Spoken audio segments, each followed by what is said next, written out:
రెండు తెలుగు రాష్ట్రాల్లోనే అత్యంత విషాదకరమైనటువంటి ఘటన. తెలంగాణ చరిత్రలోనే ఎవ్వరు ఇప్పటి వరకు చూడనటువంటి అత్యంత దుర్ఘటన జరిగింది. చేవెళ్లలో జరిగినటువంటి రోడ్డు ప్రమాదంలో దాదాపు 20 మందికి పైగా మృతి చెందారు. ప్రస్తుతం 25 మందికి ఆ మృతుల సంఖ్య చేరుకున్నట్లుగా తెలుస్తుంది.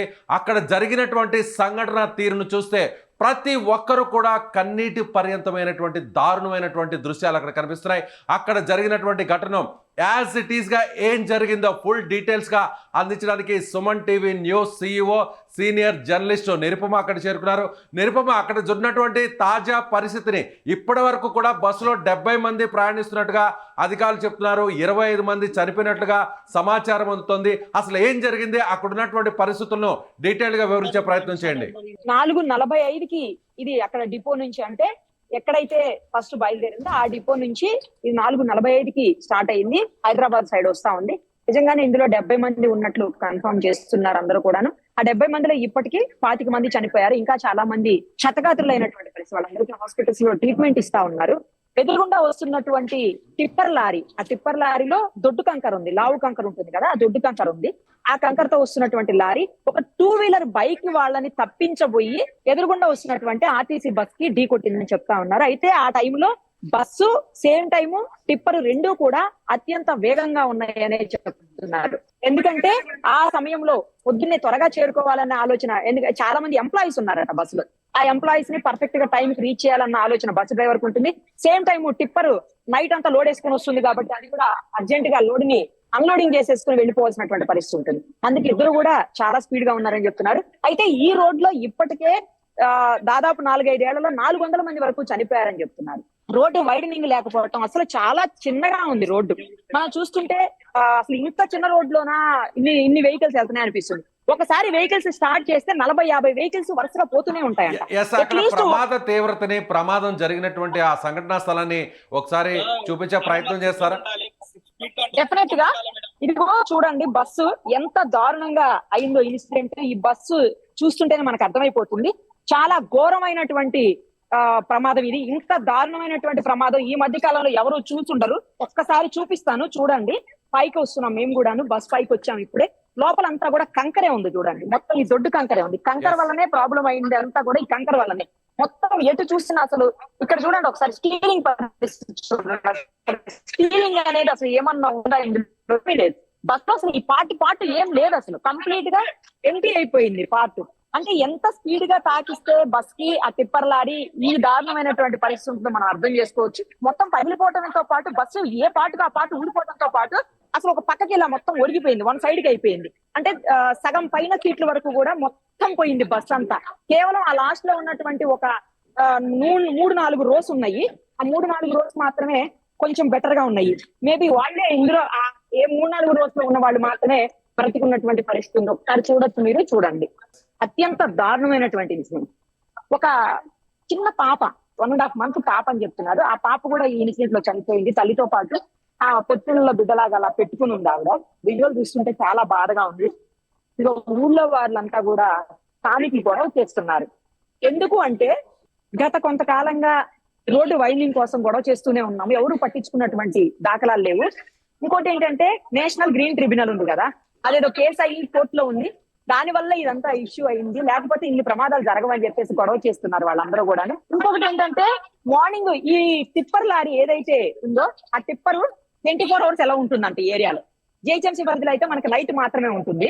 అంత హడావుడిగా వెళ్లాల్సిన అవసరం 24 hours లో ఉన్నప్పుడు అంత దారుణంగా వెళ్లాల్సిన పరిస్థితి ఉంటుంది.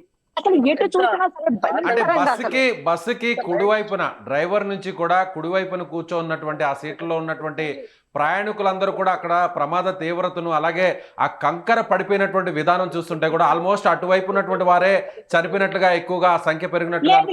లేదు, బోత్ సైడ్స్ ఉంది. మీరు ఒకసారి చూడండి, ఇటు డ్రైవర్ సైడ్ ఉంది, సేమ్ టైం ఇటు ఫ్రంట్ సైడ్ కూడా ఒక్క సీట్ కూడా లేదు అసలు. చూడండి మొత్తం ఊడిపోయింది, మొత్తం కంకరే ఉంది, కిందంతా కంకరే ఉంది. చూడండి ఆ కంకరలో ఇరుక్కుపోయారని చెప్తున్నారు వాళ్ళు. మొత్తం ప్రయాణికులు అందరూ కూడా కంకర ఇరుక్కుపోయారు, తీసారు కంకర అంతా కింద పోసారు. చూడండి ఒకసారి కింద కనిపిస్తుంది కంకర అంతా కూడా. సో ఇది 1 సైడ్ అవ్వలేదు, బోత్ సైడ్స్ అయింది. అంటే అత్యంత వేగంగా ఢీకొనేసరికి పాటలు అక్కడ ఎందుకు పనికి రాకుండా పోయాయి బస్సులు.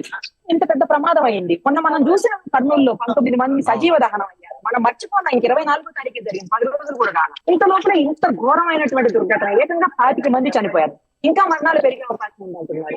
ఇంత దారుణమైనటువంటి అంటే ఆ కంకర దాదాపుగా 25 టన్నులు ఆ టిప్పర్ లో ఉన్నట్టుగా తెలుస్తోంది. 25 టన్నులు ఉన్నటువంటి ఆ కంకర మొత్తం కూడా బస్సు లోపల పడిపోయినట్టుగా మనకు అక్కడ అర్థమవుతుంది. అంటే దాదాపు 2-3 అడుగుల వరకు ఆ కంకర పడిపోయింది అనుకోవచ్చా, ఎత్తు వరకు? ఎస్ అంతకంటే ఇంకా ఎక్కువే పడిపోయింది. మొత్తం తీశారు, బస్సు దిగాము. ఇప్పుడు నేను ఒకసారి మీకు బస్సు ఫ్రంట్ పార్ట్ చూపిస్తాను చూడండి. ఇది అసలు ఏమన్నా ఉందా ఫ్రంట్ పార్ట్ ఒక్కసారి చూడండి. ఆ బస్సు నెంబర్ చూడండి, TS 34TA 6354. చూసారు కదా, అసలు ఏమి లేదు. అసలు ఫ్రంట్ పార్ట్ మొత్తం ఏమీ లేదు. సాండోర్ డిపో అన్నమాట. అది పైన డిపో పేరు కూడా రాసింది డిపో అని చెప్పి. గతంలో ఇదే డ్రైవరు ఆ గుట్ట మీద, అనంతగిరి గుట్ట మీద కూడా ప్రమాదానికి కారణం అయ్యాడంట. ఈ డ్రైవరే ఆ గుట్ట మీద నుంచి బస్ పడేసిన ప్రమాదం కూడా జరిగిందంట. లాస్ట్ 2-3 ఇయర్స్ బ్యాకే చేశాడంట. అది మనం అది కూడా విన్నాము. అదే డ్రైవర్ మళ్ళీ ఇప్పుడు కూడా. ఒకసారి టిప్పర్ దగ్గరికి వెళ్దాం రండి. టిప్పర్ దగ్గరికి వెళ్తే మనకు అది కూడా టిప్పర్ ఎలా ఉందో కూడా తెలుస్తుంది. సేమ్ టైం టిప్పర్ కంటే ముందు ఒక్కసారి ఒక గుంత ఉంది, ఇక్కడ చూపిస్తాను మీకు. అది గుంత కూడా ప్రమాదానికి కారణం అని చెప్తా ఉన్నారు. ఈ గుంతని తప్పించబోయి 2 వీలర్ వస్తుంది. ఆ గుంతలో నుంచి పక్క నుంచి 2 వీలర్ వెళ్తుంటే తప్పించబోయి ఆ 2 వీలర్ ని ఎదురుగుండా వచ్చినటువంటి బస్ కి డాష్ ఇచ్చాడని చెప్తా ఉన్నారు. ఈ గుంత వల్లే కొంత కారణము. తర్వాత టిప్పర్ ని పక్కకు తీశారు, అది కూడా చూద్దాం రండి. మొత్తం అందరూ ఊర్లో వాళ్ళందరూ కూడా ఇక్కడే ఉన్నటువంటి నిరుపమ, మళ్ళీ టిప్పర్ వరకు వెళ్తాం. ఒక్కసారి మీరు ముందుగా బస్సు మళ్ళీ టిప్పర్ కి సంబంధించినటువంటి వీడియోని మళ్ళీ అక్కడ మనం చూపించే ప్రయత్నం చేద్దాం.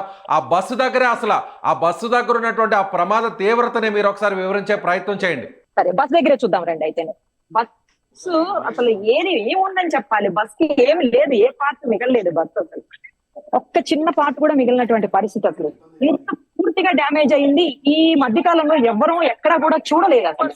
ఇప్పుడు మనకి సరిగ్గా అక్కడ వ్యూ కనిపిస్తుంది. అంటే బస్సు ముందు భాగం నుంచి దాదాపుగా చివరి వరకు కూడా పూర్తిగా అక్కడ ధ్వంసమైనటువంటి పరిస్థితి మనకి చాలా స్పష్టంగా కనిపిస్తుంది. అంటే ప్రమాద తీవ్రత అంటే 25 మంది వరకు చనిపోయారంటే ఎస్ అర్థమైంది కదా ఇప్పుడు మీకు బస్ పరిస్థితి ఎలా ఉంది అనేది. ఏ చిన్న పార్ట్ కూడా బస్సులో మిగలలే. అసలు మొత్తం కంప్లీట్ గా డ్యామేజ్ అయిపోయింది. కంప్లీట్ గా ఇట్లా క్రష్ అయిపోయినట్టు అయిపోయింది. క్రష్ అంటాం కదా, క్రష్ అయిపోతుంది కదా బస్సు.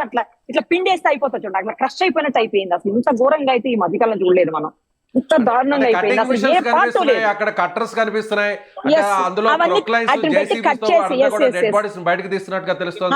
అవును, కట్ చేసి తీశారు. ఇవన్నీ ఇరుక్కుపోయాయి చాలా మంది. అంటే బయట నుంచి వచ్చినటువంటి అదే గుద్దినటువంటి ఆ టిప్పర్ లోంచి పడిన దొడ్డు కంకర ఏదైతే ఉందో ఆ కంకర లో ఇరుక్కుపోయి దేనికి పడితే దానికి పట్టేసినటువంటి. అందుకే ఎక్కడికక్కడ కట్ చేసి పడేశారు చూడండి. సీట్లు అవన్నీ కూడా కట్ చేసేసారు. సో అంటే డ్రైవర్ తో పాటు మొత్తం 25 మంది చనిపోయారంటే కేవలం ఈ ప్రమాదం కంటే బస్సును ఢీకొట్టడం కంటే దాని వల్ల జరిగినటువంటి ప్రమాదం కంటే కంకర పడిపోవడం వల్లే మృతుల సంఖ్య ఎక్కువ పెరిగింది. ఎస్ కంకర లోపల నుంచి ఇరుక్కుపోయారు కదా, కంకర లోపల ఇరుక్కుపోవడమే మేజర్ రీజన్ గా చెప్పారు. సేమ్ టైం గుద్దుకున్నప్పుడు కూడా పాటలన్నీ ఇట్లా క్రష్ అయిపోయా. క్రష్ అయిపోయిన దాంట్లో మధ్యలో కూడా ఇరుక్కుపోయి పడిపోయినటువంటి పరిస్థితి ఉంది చాలా మంది. మళ్ళీ మిమ్మల్ని సంప్రదిస్తాము. నిరుపమ, మళ్ళీ మిమ్మల్ని సంప్రదించేటువంటి ప్రయత్నం చేస్తాం. ఒక్కసారిగా బస్సు చూస్తే, ఆ బస్సును ఒక్కసారి చూస్తే ఆ ప్రమాద తీవ్రత ఏ స్థాయిలో ఉంది అనేది మనకు అర్థమవుతుంది. బస్సులో 70 మంది ప్రయాణిస్తున్నారు.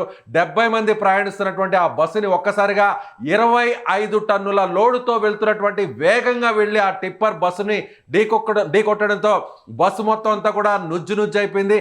అంతేకాకుండా టిప్పర్ లోపల ఉన్నటువంటి కంకర మొత్తం అంతా కూడా బస్సులో పడిపోవడంతో అప్పటికే ప్రమాదంలో గాయపడినటువంటి వారందరూ కూడా కంకర్లో చిక్కుకుపోవడంతో ఊపిరి ఆడక ఎక్కువ మంది చనిపోయినట్టుగా తెలుస్తుంది. ఇప్పటి వరకు కూడా 25 మంది చనిపోయినట్టుగా తెలుస్తుంది. మరొక 5 మందికి కూడా చాలా సీరియస్గా ఉంది. దాదాపు మరొక 25 మందికి తీవ్ర గాయాలైనట్టుగా తెలుస్తుంది. స్థానిక చేవళ్ళ హాస్పిటల్తో పాటు చుట్టుపక్కల ఉన్నటువంటి మెరుగైనటువంటి వైద్యం కోసం చుట్టుపక్కల ఉన్నటువంటి హాస్పిటల్స్ కూడా తరలించినట్టు తెలుస్తుంది.